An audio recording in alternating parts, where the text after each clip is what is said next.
Bonjour à tous, je suis ravie d'être là pour vous parler d'un récit qui me tient particulièrement à cœur, celui du requin. Et je peux vous dire que j'étais pas du tout destinée à vous parler du requin parce que jusqu'à il y a 5 ans, j'avais peur des requins, peur des fonds marins. Vous avez cette peur quand vous êtes dans l'océan, que vous avez pas pied, vous pensez qu'à tout instant il y a quelque chose qui peut surgir et vous attraper. Ça c'est à cause des Dents de la Mer, parce que j'ai grandi avec ce film. Et en fait tout a changé, tout a basculé en 2016. Quand en avril on apprend que mon père a un cancer et 6 mois plus tard il décède. Et cette même année je perds mes 3 grands-parents. Donc en fait c'est une période hyper douloureuse, c'est le genre de moment où on ne sait plus qui on est. Et pour essayer d'aller mieux, en fait, en 2019, je suis partie 1 an à l'étranger pour essayer de me recentrer, espérer trouver quelque chose de positif, de ressortir au fond de ça, quelque chose de transformer cette douleur en quelque chose de positif. Et je ne savais pas ce que j'allais trouver. Et j'ai trouvé l'océan et les requins. Et je me rappelle la première fois que j'ai plongé avec des requins, j'ai ressenti des émotions que j'avais pas ressenties depuis le décès de mon père. C'était vraiment la paix, la sérénité, un véritable calme. Et c'est des émotions qu'on n'oublie pas en fait. Et quand on est accepté comme ça par un prédateur, il n'y a pas plus beau comme sentiment. On se rend compte qu'on est vraiment des visiteurs dans un monde qui ne nous appartient pas. Et c'est ça qui fait que j'ai voulu continuer à plonger avec eux pour mieux les comprendre. Et je me suis rendu compte que c'était l'animal le plus haï et incompris de la planète.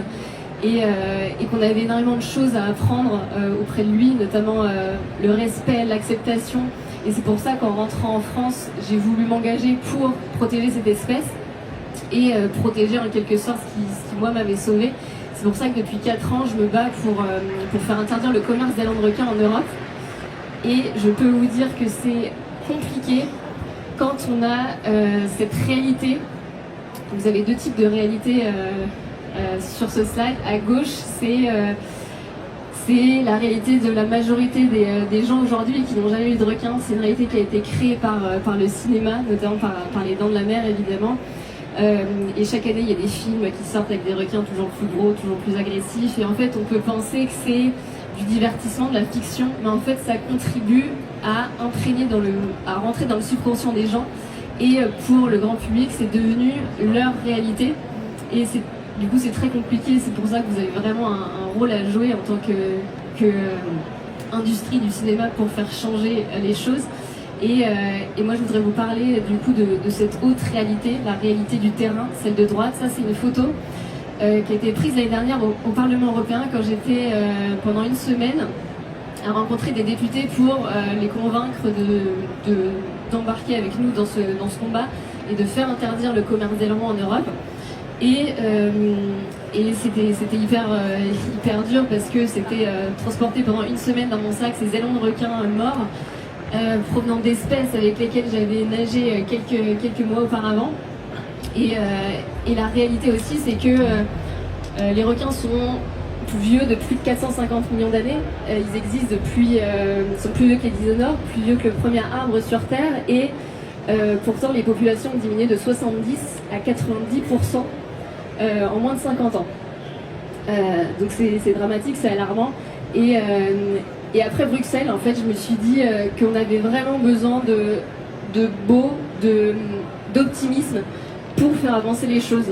Et c'est pour ça que j'ai lancé Coexistence Crew pour vraiment essayer de changer le narratif autour du requin, au travers notamment d'un court-métrage qui sortira le mois prochain, pour essayer de faire en sorte qu'on retrouve cette connexion, cette humanité en lien avec le requin, et lui montrer qu'en fait c'est le symbole du sauvage, du monde vivant. Et faire en sorte de montrer qu'ensemble on a vraiment la possibilité de changer les choses, et c'est là où on a besoin de vous.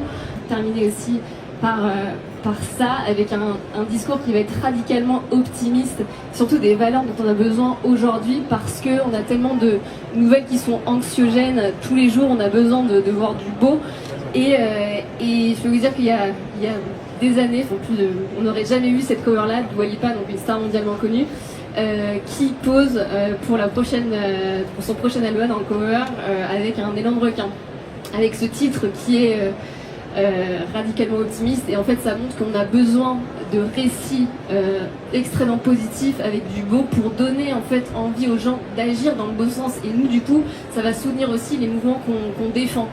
Donc c'est là où on a vraiment tous ensemble un rôle à jouer. Vous avez un rôle à jouer et du coup, je terminerai par vous poser une question. Quelle est l'histoire que vous voulez raconter pour créer cette nouvelle réalité ?